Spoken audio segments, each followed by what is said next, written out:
Pois é, hoje eu vou conversar com dois pesquisadores da pecuária brasileira, dois geneticistas, médicos veterinários, que têm reconhecimento não só no Brasil, mas também na pecuária mundial, justamente pelo trabalho que eles realizam no melhoramento genético dos animais, buscando, né, claro que a evolução comercial desses animais com o ganho de peso, acabamento, precocidade dos animais. Dr. José Bento Ferraz conosco aqui, muito obrigado pela sua entrevista. Joani Pereira Heller, pesquisador, médico veterinário.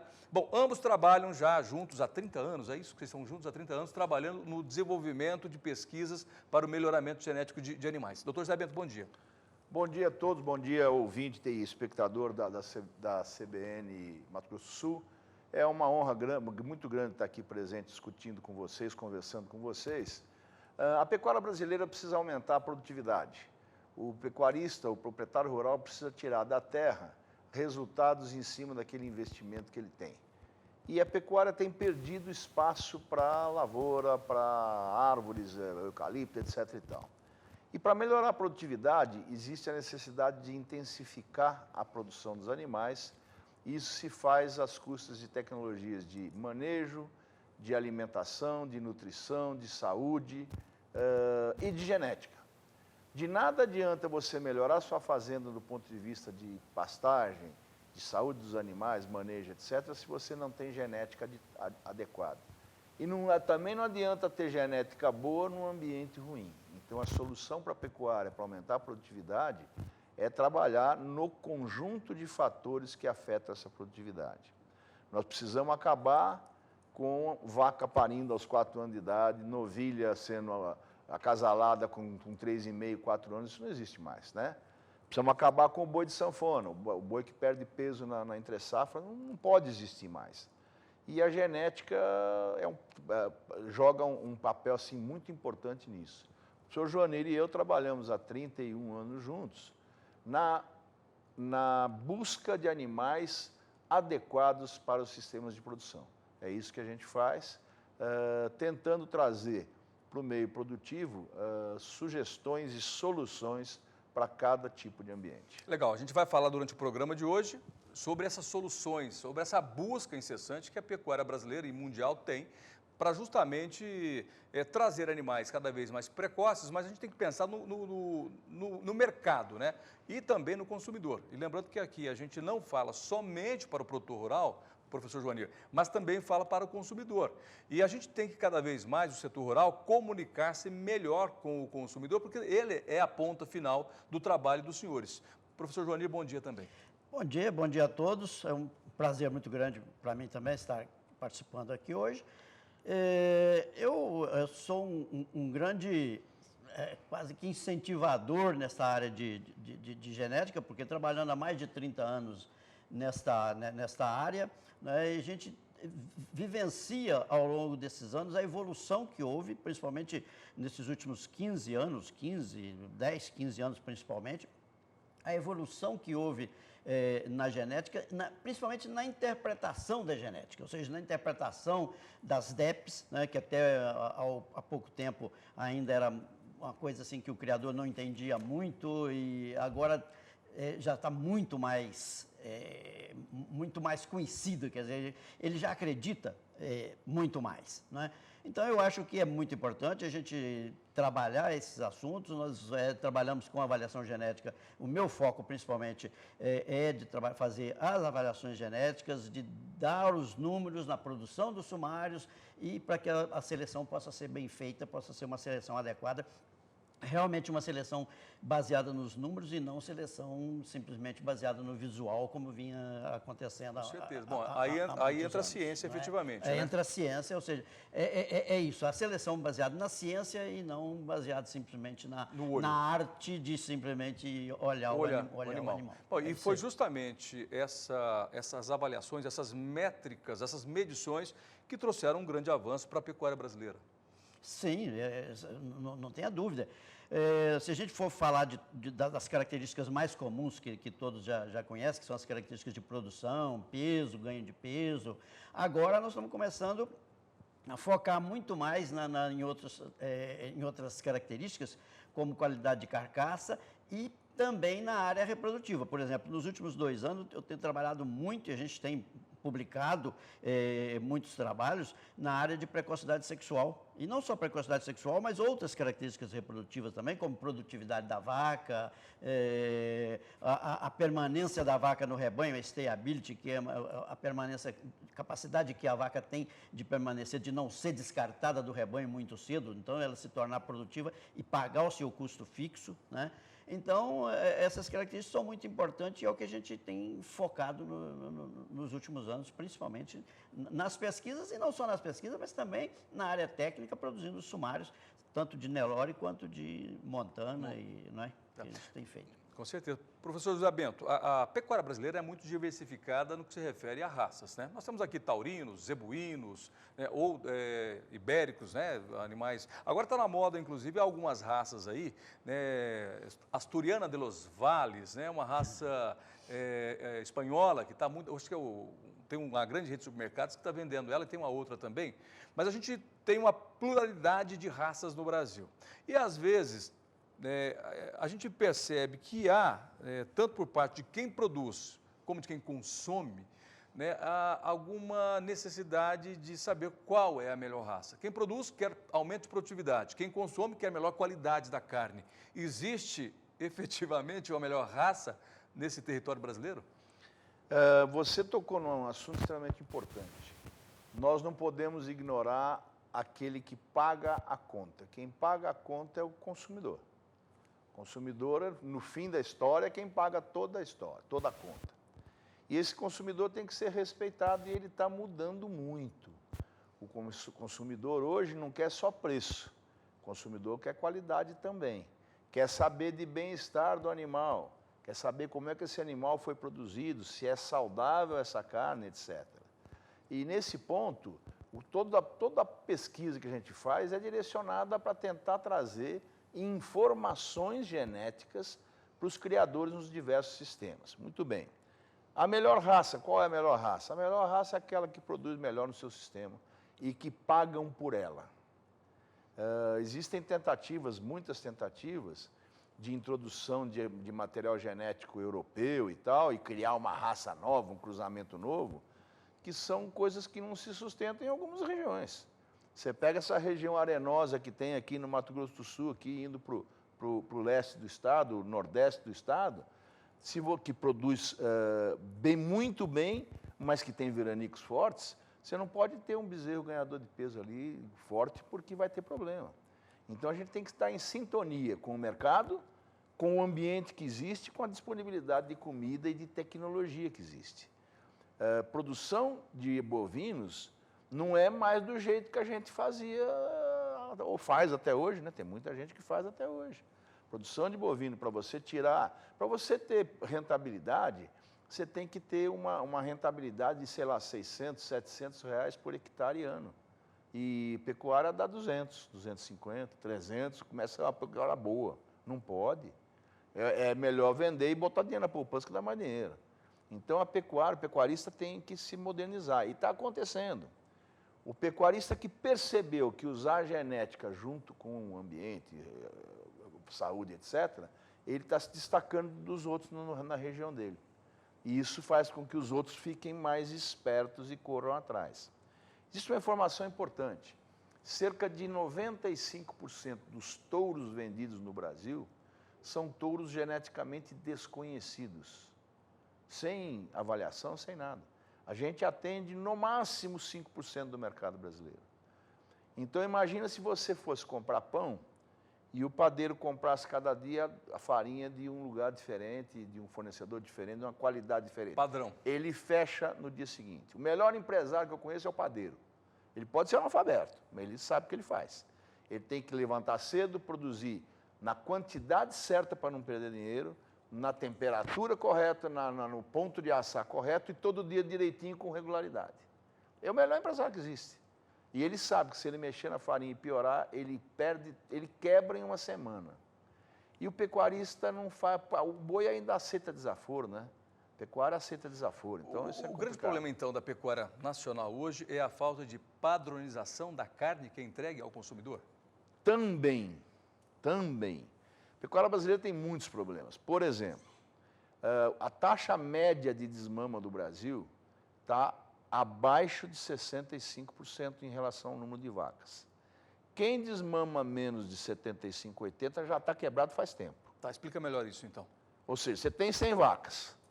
Se você desmama, e a média brasileira desmama 63, 64, 65. Pantanal desmama menos. Tá? Regiões mais arenosas, com menos pasto, desmama menos.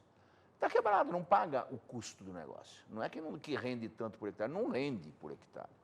Então, você tem que chegar a níveis de beirando 80% ou acima disso. Você quer dizer que o bezerro tem que sair mais cedo da fazenda, é isso? Não, ele tem que nascer, ele tem que desmamar.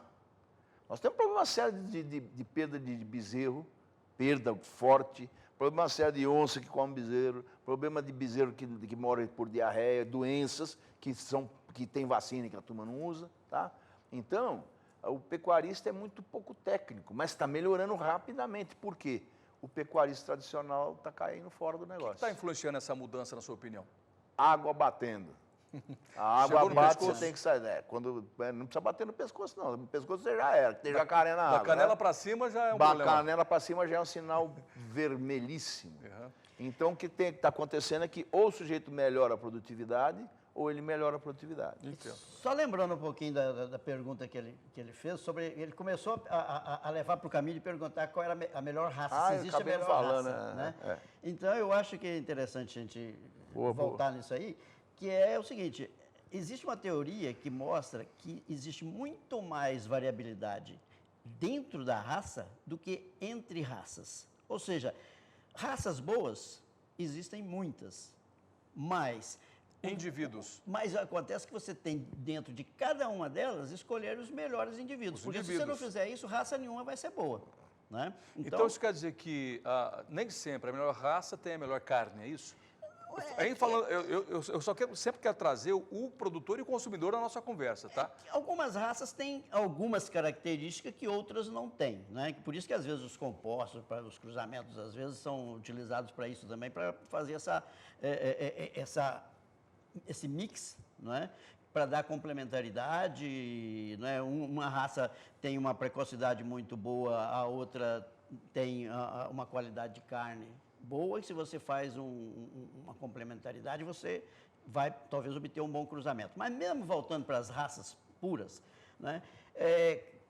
Dentro das raças, você tem sempre os animais que estão abaixo da média e acima da média. Se você não souber escolher os que estão acima da média, a sua raça não vai ser boa. Legal. A gente vai para o intervalo comercial, nós voltamos já com essa entrevista aqui. Dr. José Bento Ferraz, pesquisador, médico veterinário da USP, Dr. Joanir Pereira Heller, também pesquisador. Os dois estão juntos já há 30 anos trabalhando no desenvolvimento de pesquisas para melhorar a pecuária brasileira. E estão em Campo Grande hoje porque nós teremos neste sábado, inclusive, um evento da raça montana, evento realizado pela Estância Calidá, que fica aqui do Brasil, para quem inclusive quiser participar desse dia de campo, né, fica na Grande Parada à direita, ali logo após do Brasil. Ele começa daqui a pouquinho, começa por volta das 9 horas da manhã. Se tiver interesse e tempo para chegar, pode ir para lá. Né, o Geraldo Paiva está convidando todo mundo, tá certo? Intervalo e voltamos na sequência.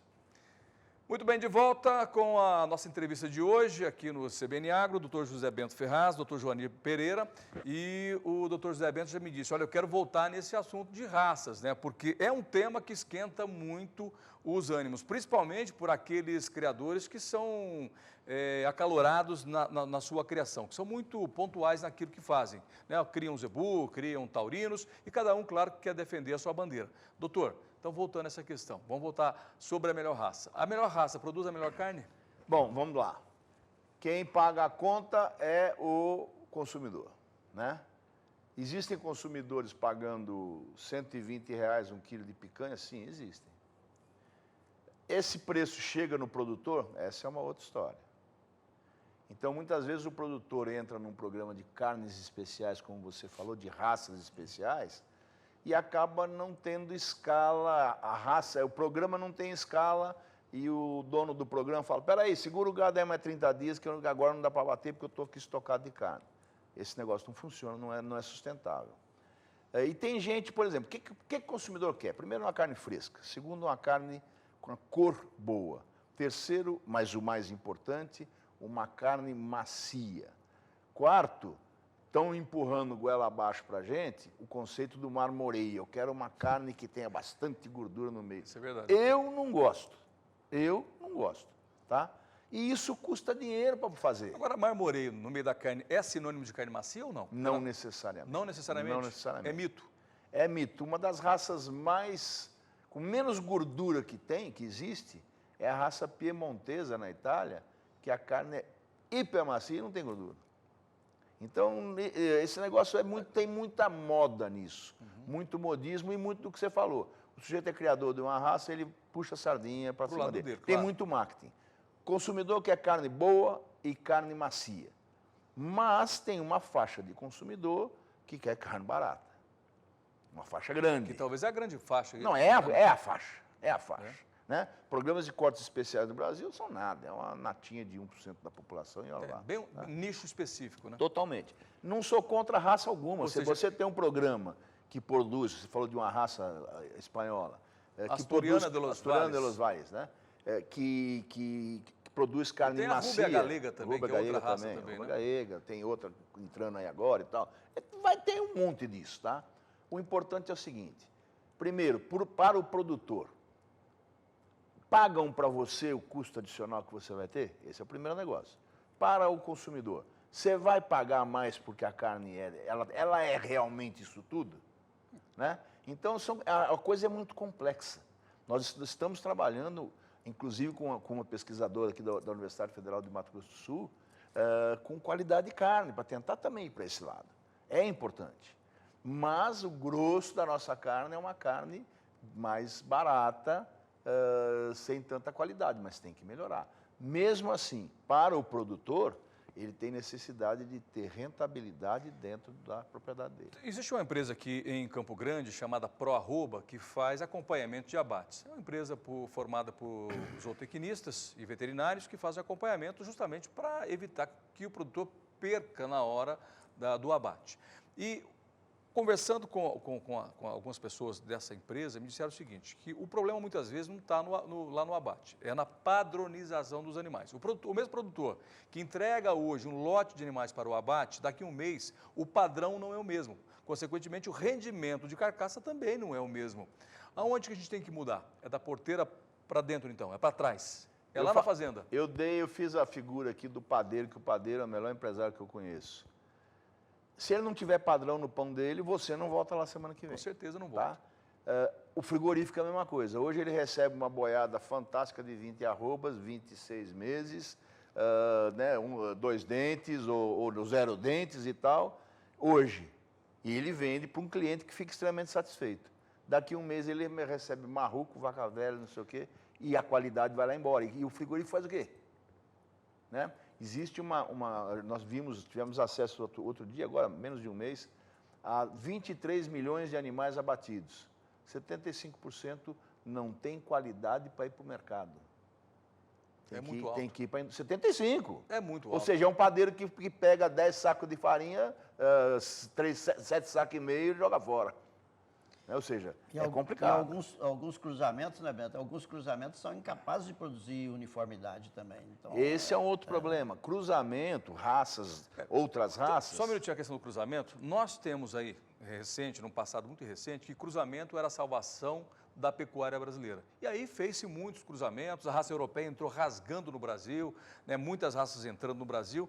E agora é interessante a gente ouvir essa afirmação dos senhores que são pesquisadores. O cruzamento não é, ou o cruzamento mal feito que não é a solução? Ou nem tudo é cruzamento? Cruzamento é para quem pode, não é para quem quer. O grande problema do cruzamento de 25, 30 anos atrás, que quebrou muita gente, chegou a um ponto que os frigoríficos se negavam a comprar animal que não fosse branco, foi usar vaca ruim com touro europeu ruim. Qualquer touro europeu tinha 4 patas, era touro, tá? Então, o problema não foi questão de raças. Não, foram animais de de péssima qualidade, protocolos. Foi manejo e manejo reprodutivo. com alimentação inadequada. O animal cruzado, se ele não tiver comida na época que ele está em crescimento muito forte, ele entucura, quer dizer, ele para de crescer e não recupera mais. Então, cruzamento é uma coisa que tem que conhecer. O que está acontecendo com o cruzamento? Começou a voltar forte agora. Que as pessoas estão usando touros escolhidos a dedo, em vacas melhores. E existem novas opções de cruzamento, como, por exemplo, você anunciou agora um dia de campo da qualidade com Montana Tropical, composto tropical. Isso é uma opção fantástica para você fazer cruzamento, que cruzamento exige inseminação artificial. Começa daí. Você põe um touro desse europeu aqui, ele dura um ano, no ano seguinte não existe mais. Aguenta calor. Não aguenta o calor. Ele tem degeneração testicular ali, para de produzir espermatozoide, ponto final. Agora, novas tecnologias como o composto permitem que esse touro aguente 4, 5, 6 anos trabalhando nessas condições de Mato Grosso do Sul, Pará e tal. E isso permite que você tenha cruzamento sem inseminação. Não que inseminação não seja bom, inseminação é ótimo, mas não é para todo mundo. Tem problema de mão de obra, tem problema de conservação, tem problema, um monte de problema. É ótimo, realmente. Mas o cruzamento tem que ser muito bem pensado e programado. Se você fizer o cruzamento errado, você quebra. Um exemplo dos compostos, né, que os compostos têm a capacidade de reter heterose e, ao mesmo tempo, produzir uniformidade, produzir animais uniformes, muito mais do que outros cruzamentos, que são, às vezes, bons também. O cruzamento mais utilizado no Brasil, que são esses cruzamentos industriais que nós estamos acostumados a ver. Ao longo das gerações, eles não produzem muita uniformidade. São cruzamentos fantásticos, mas não produzem animais uniformes, como o composto é capaz de fazer, retendo heterose. Então, essas são as vantagens do composto. Não estou dizendo que o composto seja a salvação para tudo, mas em alguns aspectos, né, a gente quando discute isso, o aspecto de produzir animais mais uniformes para entregar no frigorífico, aquilo que a gente estava vendo, que às vezes vai entregar no frigorífico, tem animais, até na recria, tem animais muito grandes criados com animais menores que têm dificuldade na recria e têm dificuldade também na planta do frigorífico. Os compostos, nesse caso, têm essa vantagem de você conseguir fazer praticamente a mesma quantidade de heterose retida e produzindo Mas tem uma pergunta, por que eles têm essa vantagem? Porque eles foram concebidos há 25 anos atrás, por exemplo, Montana, com uma avaliação genética desde o dia 0. E existe, o criador de Montana acredita na avaliação genética e descarta os animais que são inferiores e fica com superiores. Superior e inferior para quê?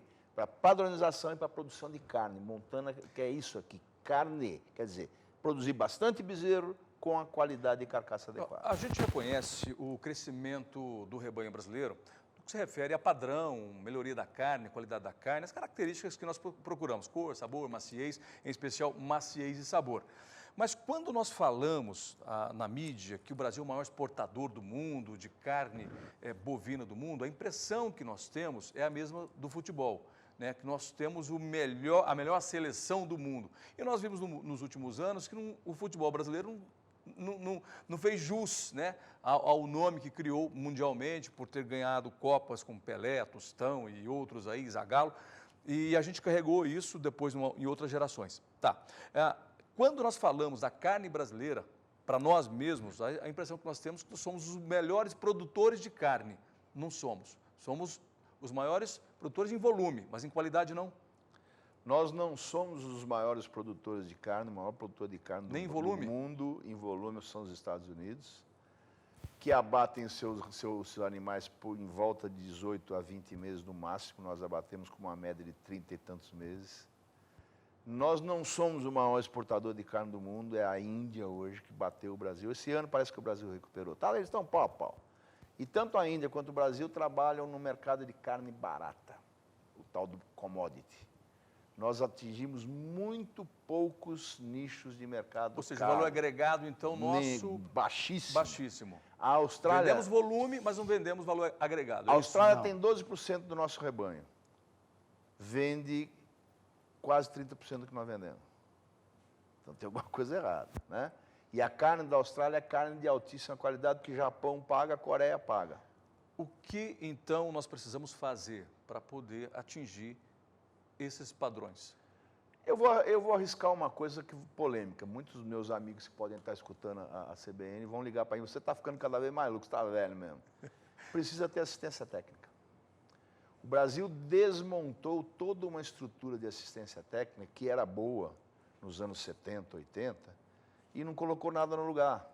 Então nem tem ninguém que chega, ninguém não tem. Tem várias empresas boas, o INS é um do maior celeiro de empresa boa de assessoria, mas precisa assessorar todo mundo. O pequeno, o tal chamado agricultor familiar, esse cara precisa de tanta informação quanto o outro. Com certeza. Tá? Precisa até mais, eu acho, que ele está sobrevivendo daquilo lá.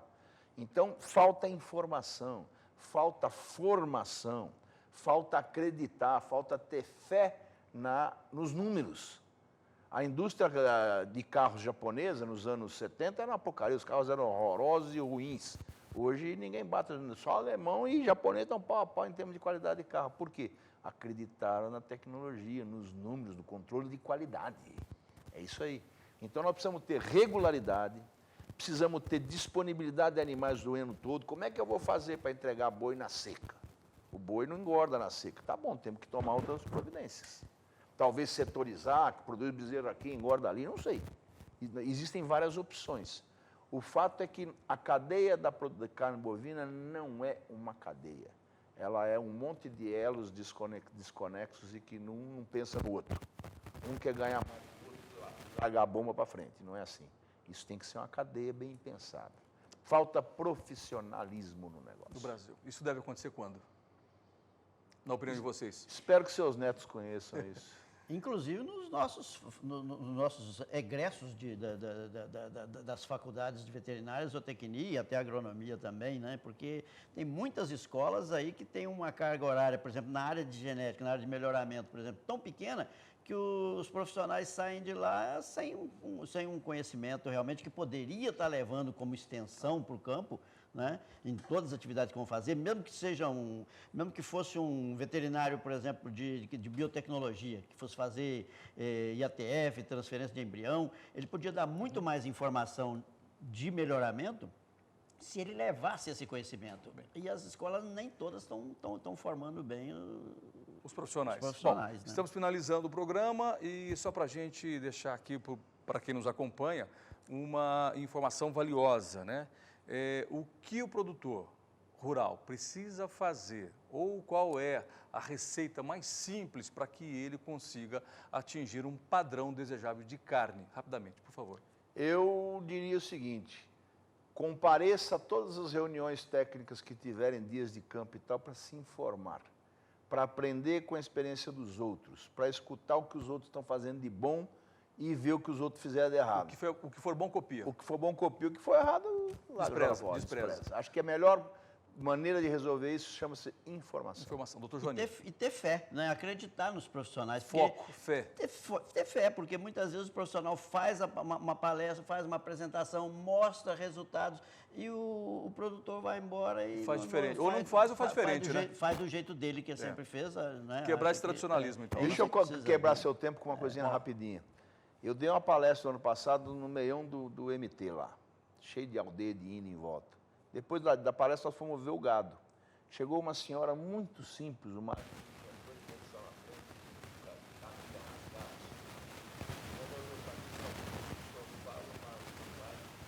Entende.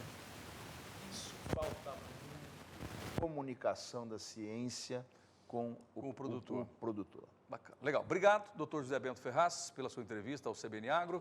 Doutor Joanir, também muito obrigado. Eu que agradeço. Olha, lembrando que ainda hoje teremos aqui em Campo Grande, na Estância Calidá, um dia de campo que vai trazer, inclusive os dois, né, para falar sobre desenvolvimento da pecuária, genética.